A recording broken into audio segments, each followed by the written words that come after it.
Ito, magre-reset tayo ng Epson L3150. Ayan. Blinking na yan eh. Tapos pag chinik natin sa status, yan. Dito tayo sa driver, tapos printing preferences, maintenance, ayan.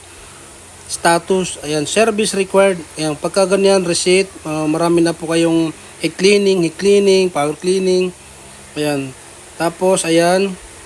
Select nyo po yung model, 3150. Sa taas, okay lang 3110. Same lang po ng receiver yan. Twisting pad, yung piliin nyo. Ayan. Tapos, i-check nyo po yan. Ayan. Para ma-check natin kung 100% na. Ayan. Kung makita nyo, 100% talaga. Ayan. Para mabura, initialize nyo na. Check nyo ulit yun, initialize. Ayan. Papa-restart yung printer. Ganun lang. Wala naman restart po ito. Off lang yan. I-off nyo. Pagka-off siya, ayan, apply natin ma-off yan. Pagka-off siya, i-on nyo ulit. Ganun yung restart nito.